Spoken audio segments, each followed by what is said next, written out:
May 1943. The sun rose over Camp Cook in central California, casting long shadows across rows of temporary barracks that stretched toward distant hills covered in wild grass. Inside one of these structures, Lieutenant Takeshi Yamamoto of the Imperial Japanese Navy stood at attention, his uniform tattered from months at sea before his capture. He and 47 other prisoners had just been informed they would be transported to a work detail. Yamamoto exchanged glances with his fellow officers, their faces betraying the same thought. After months of relative calm, their punishment was finally beginning. They had heard whispers from guards about grueling labor camps, back-breaking work meant to break the spirit of captured enemy combatants. The irony of their assumption would soon become one of the most profound experiences of their lives. Before we dive into this story, make sure to subscribe to the channel and tell me in the comments where you're watching from. It really helps support the channel. What these men could not have imagined was that their journey to an orange grove in the San Joaquin Valley would fundamentally transform their understanding of their enemy, their war, and ultimately, themselves. The prisoners filed onto military trucks early that morning, their wrists bound loosely with rope, as armed guards watched from elevated positions. Yamamoto, who had commanded a submarine before being captured following an engagement near Midway, studied the faces of the young American soldiers. Most appeared barely 20 years old, their expressions neutral, occasionally bored. This confused him. Where was the hatred he expected? Where was the cruelty their training had promised they would face? Petty Officer Hiroshi Nakamura sat beside Yamamoto, his shoulders hunched. Nakamura had been a fisherman before the conflict, drafted into service and trained as a radio operator. He whispered to Yamamoto in Japanese, assuming the guards would not understand. "I heard they send prisoners to mines," Nakamura said quietly, "to dig until their hands bleed. My cousin wrote letters about American brutality before communications stopped." Yamamoto nodded but said nothing. He had been educated at the Naval Academy in Etajima, trained to expect the worst from capture. Every officer knew the code: death before dishonor. Yet here he was, alive, being transported somewhere for purposes unknown. The trucks rumbled through countryside that seemed impossibly vast to men raised on a crowded island nation. Mile after mile of open land stretched in every direction, punctuated by distant farmhouses and the occasional small town. Corporal James Mitchell, a 22-year-old guard from Iowa, sat across from the prisoners, his rifle resting casually across his lap. He watched them looking out at the landscape, seeing their expressions shift from apprehension to something resembling wonder. Mitchell had volunteered for guard duty at prisoner facilities, specifically to avoid combat deployment overseas. He felt no particular animosity toward these men. They were simply people who had fought for their country, just as his brother was fighting in Europe. His commanding officer, Captain Robert Sullivan, had been explicit in his instructions. Treat the prisoners with firm but fair conduct. Follow the Geneva Convention protocols, and maintain security without unnecessary harshness. After 3 hours of travel, the trucks turned off the main highway onto a dirt road that led through a landscape transformed by agriculture. Suddenly, the prisoners saw them. Thousands upon thousands of orange trees, their branches heavy with fruit that glowed golden in the morning light. The geometric precision of the rows created a mesmerizing pattern that seemed to extend forever. The trucks stopped at a large ranch house beside several equipment barns. A middle-aged man in work clothes and a wide-brimmed hat approached, accompanied by Captain Sullivan. This was Frank Morrison, owner of one of the largest citrus operations in California, a third-generation farmer whose groves covered over 3,000 acres. Captain Sullivan addressed the prisoners through an interpreter, Staff Sergeant David Tanaka, a Japanese-American soldier whose presence initially shocked the captured men. Tanaka had volunteered for military service from an internment camp, eager to prove his loyalty to his country of birth. His fluent Japanese made communication efficient, though some prisoners initially viewed him with suspicion and confusion.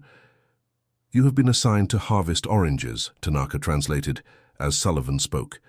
"You will work 8 hours per day, 6 days per week. You will be provided meals, water, and rest breaks. Your conduct will determine your treatment. Those who work diligently will be treated fairly. Those who refuse will face appropriate disciplinary measures. Are there questions?" Silence hung in the air. The prisoners looked at each other, processing this information. Yamamoto finally spoke. "This is the punishment?" he asked in halting English, surprising both Sullivan and Tanaka. "We pick fruit." Sullivan's expression remained neutral, but Tanaka noticed a slight twitch at the corner of the captain's mouth, as if suppressing a smile. "This is your work assignment," Sullivan responded through Tanaka. "Whether you consider it punishment is your own interpretation." Morrison stepped forward, his weathered face showing decades of sun exposure. He had been skeptical about using prisoner labor, worried about sabotage or escape attempts. But the conflict had drained his workforce, with most young men either enlisted or working in defense factories. The harvest season could not wait, and thousands of pounds of fruit would rot on trees without sufficient labor. "I need workers, not heroes," Morrison said, his voice gruff but not unkind. "The oranges do not care what flag you served. They must be picked carefully, without bruising. I will show you how." Thus began an education that none of the prisoners had anticipated. The first day proved physically demanding, but nothing like the torture they had imagined. Morrison and his remaining crew of older farmers and a few women demonstrated the proper technique. Grasp the orange firmly, twist gently, and place it carefully in the canvas bag slung over one shoulder. Do not pull, which could damage the branch for next season's fruit. Do not throw, which would bruise the fruit and make it unsellable. Yamamoto found the work oddly meditative. The repetitive motion, the weight of the bag growing steadily heavier, the sweet citrus scent that filled the air, all of it created a rhythm that allowed his mind to wander. He had expected mines, factories, perhaps road construction under armed guard with minimal food and brutal conditions. Instead, he stood in sunlight, surrounded by the pleasant fragrance of orange blossoms and ripening fruit, picking produce that would feed American families. The absurdity of it struck him with unexpected force. By midday, the prisoners were called to rest in the shade of a large oak tree. To their astonishment, they were provided with sandwiches, fresh oranges, and cold water in abundance. Nakamura bit into an orange, and his eyes widened. The fruit was unlike anything he had tasted in Japan. Larger, sweeter, almost overwhelming in its juiciness. "They feed us this," he murmured to Yamamoto. "Their prisoners eat better than our officers did aboard ship." This observation, quietly shared among the men, represented the first crack in their indoctrinated understanding. They had been taught that America was a decadent nation, morally weak, on the verge of economic collapse due to the inefficiency of democratic capitalism. Yet here was evidence of such agricultural abundance that prisoners, enemies of the state, could eat premium fruit casually during work breaks. Morrison walked among them during the rest period, examining the fruit they had picked, offering corrections and praise in equal measure. Through Tanaka's translation, he explained that California's citrus industry had grown exponentially over the previous 30 years, transforming the state into one of the world's premier producers.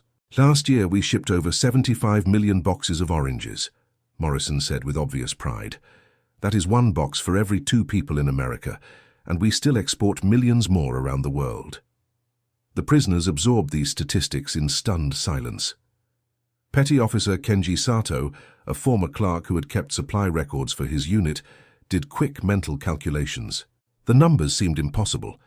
Japan's entire agricultural output had been strained even before the conflict, with rationing implemented as early as 1940. Rice shortages had been common. Meat was a luxury. Yet America produced fruit in such excess that it could feed prisoners generously, while simultaneously fighting wars on 2 fronts across 2 oceans.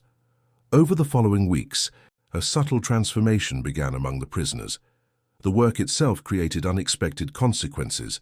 Unlike military discipline, which demanded obedience through hierarchy and punishment, the work in the groves operated on a different principle. The fruit itself was the standard. An orange picked poorly showed the damage immediately. There was no hiding poor work, no way to fake competence. Morrison treated the prisoners with a blunt fairness that confused and eventually impressed them. When Private Toshiro Watanabe worked carelessly, bruising fruit through rough handling, Morrison pulled him aside not with anger, but with patient instruction, showing him again the proper technique. When Yamamoto developed a particularly efficient system for moving through the rows, Morrison observed, nodded approvingly, and incorporated the method into training for other workers. By the third week, the prisoners were producing harvests comparable to experienced workers. Morrison expressed satisfaction with their progress, and Captain Sullivan noted the lack of disciplinary incidents in his reports. The prisoners had settled into a routine that, while undeniably constrained by their captive status, bore little resemblance to their expectations of enemy prison camps. It was during the fourth week that an incident occurred which would become a turning point in their experience. An early summer storm rolled through the valley, bringing heavy rain that threatened to damage fruit ready for harvest. Morrison, facing potential losses of tens of thousands of dollars, made an urgent decision. He approached Sullivan with a proposal. If the prisoners would work extended hours to bring in the threatened crop before more storms arrived, he would pay them standard agricultural wages for the overtime hours. Sullivan was initially skeptical. Paying enemy prisoners seemed to contradict the nature of their detention. However, military regulations allowed for prisoner compensation for voluntary labor beyond required duties. After consultation with his superiors, he agreed, with the stipulation that the money would be held in trust and distributed upon the war's conclusion. Tanaka translated the offer to the assembled prisoners that evening. They would work from dawn until after sunset for the next 4 days. Those who volunteered would receive payment of 75 cents per hour for time beyond their normal requirement. The money would be held securely and given to them when the conflict ended. Participation was voluntary. Those who declined would not face punishment. The prisoners gathered in small groups to discuss this development. The offer created an ethical dilemma. Was accepting payment from the enemy a betrayal? Did it matter that the money would be theoretical until an uncertain future? What did it mean that their captor was offering, not demanding, their labor? Yamamoto found himself in a long conversation with Nakamura and several other officers. Nakamura, ever practical, pointed out that the alternative was watching fruit rot while they sat idle. What honor was there in waste? Sato argued that accepting payment implied a transaction, a recognition of their value that contradicted their status as defeated enemies. Finally, Yamamoto offered his perspective. "We are already working," he said quietly. "The fruit needs harvesting regardless of our philosophy. If Morrison wishes to compensate us for additional effort, that is his decision, not ours. We lose nothing by accepting what is offered. Perhaps someday, if we return home, that money could help rebuild what was destroyed." His reasoning proved persuasive. All 48 prisoners volunteered for the extended harvest. What followed were 4 days of intense labor that revealed something profound about both the prisoners and their captors. Morrison worked alongside them, his 58-year-old frame moving through the groves with practiced efficiency. His teenage daughter, Elizabeth, managed the weighing station, carefully recording each worker's output. The American guards, including Mitchell, helped transport the heavy crates to the packing facility. The sight of their guards performing manual labor alongside them struck the prisoners as extraordinary. In the military culture they knew, officers did not labor with enlisted men. Hierarchy was absolute. Yet here was Morrison, clearly the authority, picking fruit with the same intensity as everyone else. Here was Captain Sullivan, an officer, helping load trucks beside Corporal Mitchell. On the third night, exhausted after 14 hours of work, Yamamoto found himself sharing a cigarette with Morrison during a brief rest. Morrison did not speak Japanese and Yamamoto's English was limited, but Tanaka was nearby to facilitate conversation. "Your daughter works hard," Yamamoto observed, watching Elizabeth efficiently managing the sorting operation. Morrison nodded, his face illuminated by the dim light from the packing facility. "Her 2 brothers are fighting overseas," he said through Tanaka. "One in Europe, one in the Pacific. She runs half this operation now, learned more in 2 years than most men learn in 10. Yamamoto absorbed this information. Morrison's sons were perhaps at that moment fighting Japanese forces, while their father shared workspace with captured Japanese servicemen. The contradiction seemed impossible to reconcile. "You do not hate us?" Yamamoto asked, the question emerging before he could consider its implications. Morrison was quiet for a long moment, staring out at the dark rows of trees. "Hate is easy," he finally said, "but it does not harvest oranges. My sons fight because they must. You fought because you must. Now you are here, and fruit must be picked. Hate does not enter into it." This pragmatic philosophy represented something the prisoners had not encountered in their military training: the separation of personal feeling from necessary action. Morrison was not cruel because he chose not to be, not because of orders or appearances. The work simply required cooperation, and cooperation required treating workers as human beings with capability and dignity. The extended harvest proved successful. Morrison saved his crop, shipping over 6,000 boxes of premium fruit to markets and military commissaries. The prisoners received written documentation of their earned wages, carefully recorded in ledgers maintained by military accountants. More importantly, they received something intangible: a glimpse into a system that operated on principles fundamentally different from what they had known. As summer progressed into fall, the prisoners continued their work in the groves. New prisoners arrived periodically, transferred from other facilities, and the original group found themselves explaining the routine, passing along Morrison's techniques, even expressing something resembling pride in the quality of their work. Corporal Mitchell noticed the change during his evening rounds. The prisoners sang while they worked, traditional Japanese songs that echoed through the groves. They laughed at shared jokes, developed friendly rivalries over who could fill their bags fastest, and took visible satisfaction in Morrison's approving nods when inspecting their work. One evening, Mitchell mentioned this to Captain Sullivan. "They seem almost happy, sir," he observed. "Is that appropriate?" Sullivan considered the question carefully. "The Geneva Convention requires that we treat prisoners humanely," he replied. "It does not require that we make them miserable. They work hard, cause no trouble, and receive fair treatment. What they feel about that is their own business." But Mitchell's observation reflected a reality that the American personnel were also processing. The enemy they had been taught to view as fanatical, cruel, and fundamentally different from themselves turned out to be men who appreciated good food, took pride in skilled work, and responded to fair treatment with cooperation and even something resembling gratitude. The most significant transformation occurred in October, when news reached the camp that Allied forces had achieved major successes in the Pacific. Submarine Petty Officer Nakamura received this news with visible distress, understanding that each Allied advance meant Japanese retreat. Each victory represented defeat for forces that might include friends and family. Morrison found him sitting alone during a rest break, his untouched lunch beside him. Through Tanaka, Morrison asked if he was ill. "My brother serves in the Navy," Nakamura said quietly. "I have not heard from family since capture. I do not know if he lives." Morrison nodded slowly. "My oldest son is on a carrier in the Pacific," he said. "I have not heard from him in 3 months. We share this worry." The simple acknowledgement of common humanity, the recognition that loss and fear transcended national boundaries, created a moment of connection that neither man had anticipated. They sat together in silence.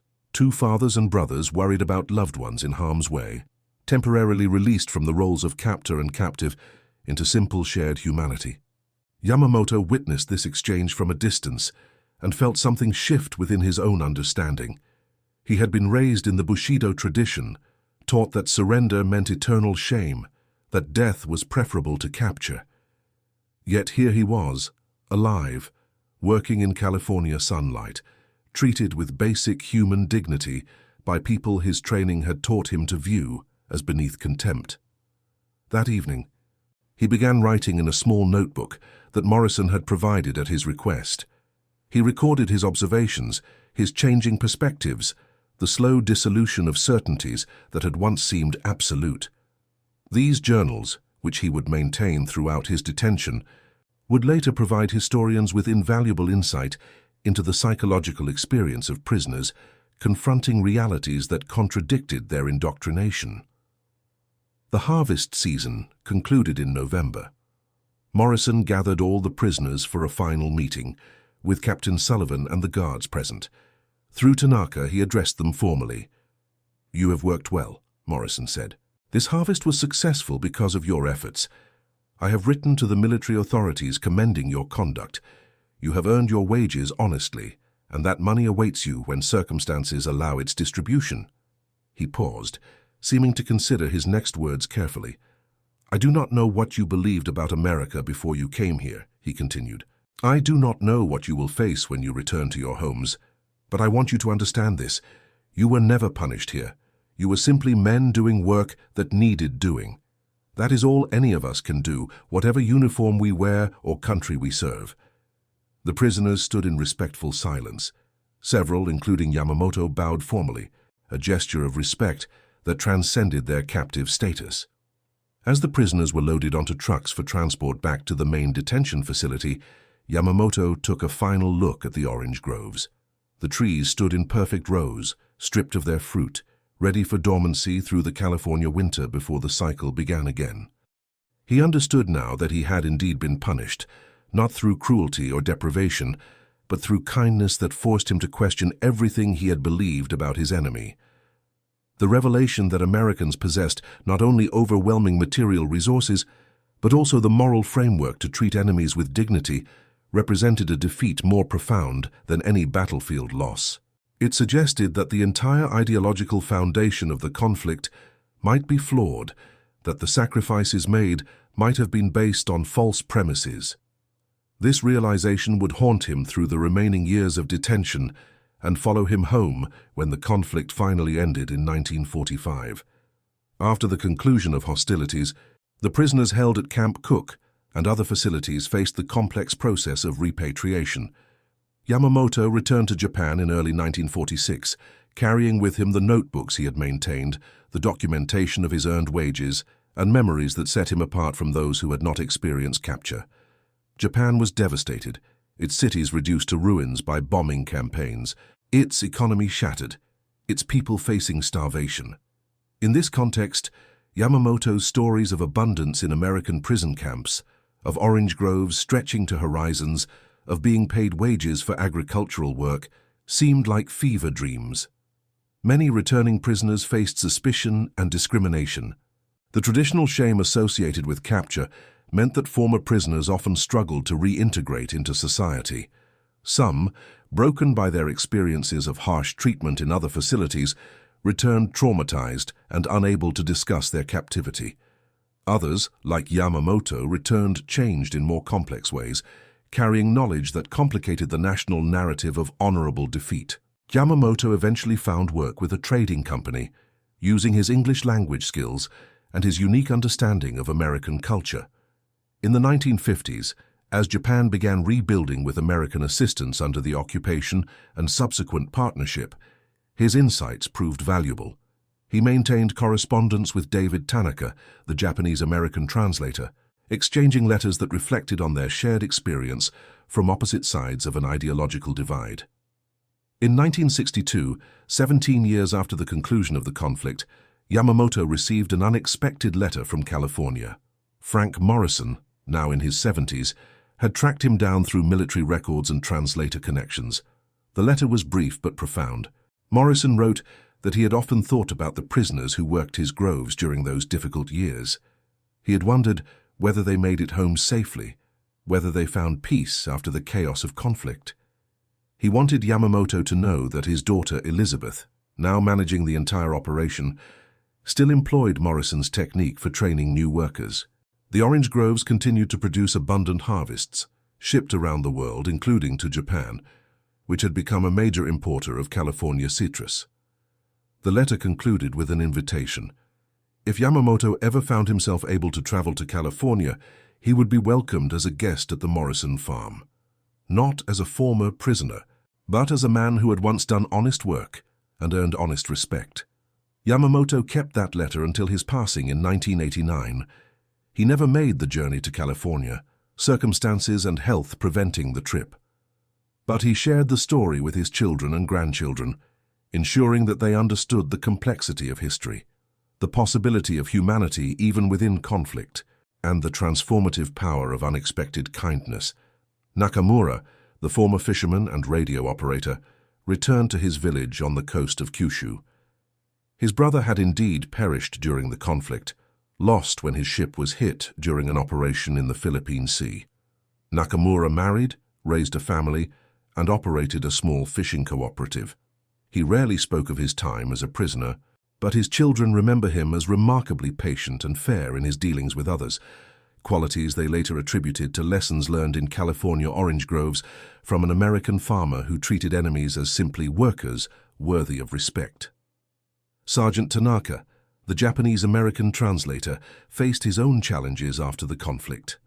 Despite his military service, he returned to find that anti-Japanese sentiment remained strong in America. He eventually moved to Hawaii, where the Japanese-American community was larger and more established. He worked as a translator and cultural consultant, helping to build bridges between American and Japanese businesses during the post-conflict Reconstruction period. His experience facilitating understanding between Morrison and the prisoners informed his lifelong work promoting cross-cultural cooperation. Frank Morrison continued operating his citrus groves until his retirement in 1965, when his daughter Elizabeth formally took over management. The farm remained in the family for 3 generations, eventually being sold to an agricultural corporation in 1995. Morrison passed away in 1968, never knowing whether Yamamoto received his letter, but apparently satisfied that he had tried to maintain connection with men he had briefly known during extraordinary circumstances. Captain Sullivan rose to the rank of colonel before retiring from the military in 1953. His reports on prisoner labor programs contributed to military policy discussions about detention facility management. He maintained that treating prisoners with fundamental human dignity was not merely morally correct but practically effective, producing better security outcomes and providing useful intelligence through cooperative relationships. His perspective, shaped by observing the Orange Grove work detail, influenced military detention policies in subsequent conflicts.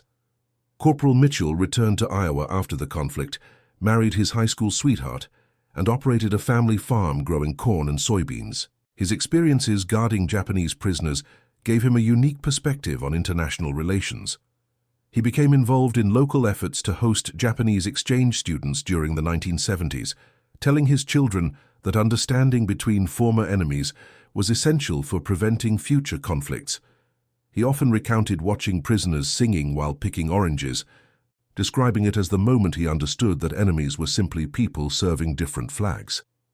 The broader historical significance of prisoner work programs like the Orange Grove detail is complex and sometimes contradictory.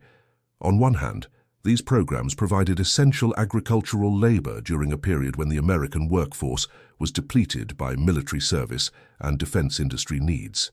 Over 400,000 prisoners from various nations worked in American agriculture, forestry and manufacturing during the conflict years, contributing significantly to the domestic economy. On the other hand, the relatively humane treatment of prisoners in American facilities contrasted sharply with treatment of prisoners in other theaters of the conflict.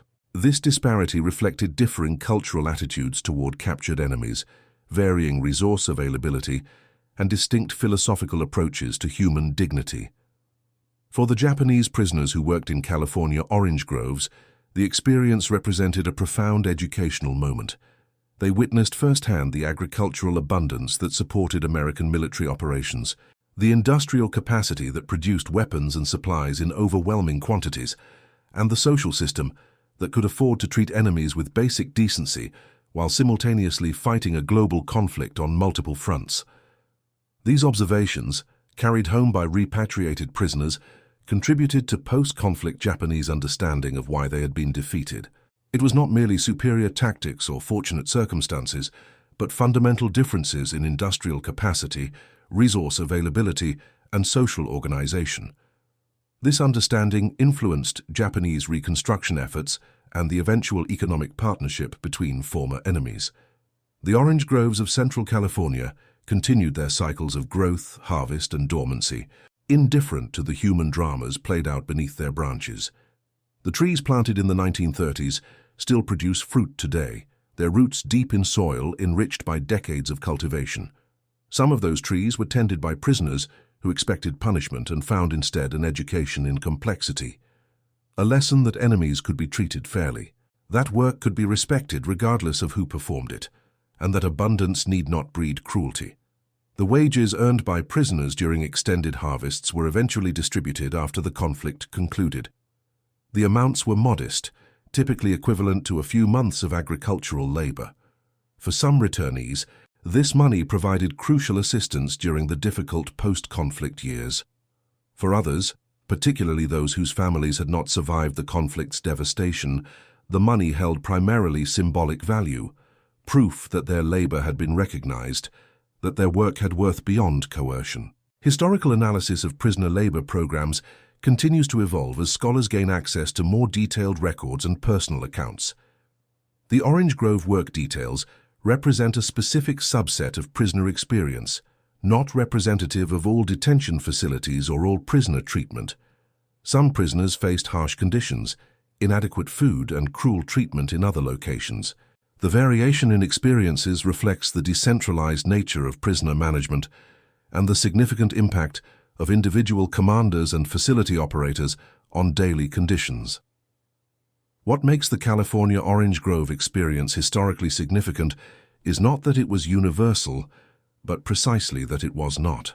It demonstrates the possibility of humane treatment, even within the context of bitter conflict, the potential for economic cooperation between captors and captives, and the transformative impact of challenging ideological assumptions through direct experience. The psychological impact on prisoners like Yamamoto extended far beyond their detention period. They carried home not just memories, but fundamental questions about authority, national narratives, and the nature of conflict itself. These questions, multiplied across thousands of returning servicemen, contributed to post-conflict Japanese society's willingness to transform, to build new relationships with former enemies, and to construct a different national identity. The irony that Japanese prisoners initially believed orange picking was punishment reflects the power of propaganda and indoctrination. They had been taught to expect torture and deprivation, so abundance and fair treatment seemed impossible, perhaps even an elaborate psychological trick. The gradual realization that their treatment was simply standard agricultural practice, applied without special cruelty or kindness, proved more destabilizing than any hardship might have been. This educational dimension of their captivity, the unwilling education in the reality of their enemy's society, represented a weapon more powerful than any military technology. It could not be defended against with fortifications or tactics. It simply existed, undeniable and transformative, gradually eroding certainties that had once seemed absolute. And that concludes our story. If you made it this far, please share your thoughts in the comments. What part of this historical account surprised you most? Do not forget to subscribe for more untold stories from World War II, and check out the video on screen for another incredible tale from history. Until next time.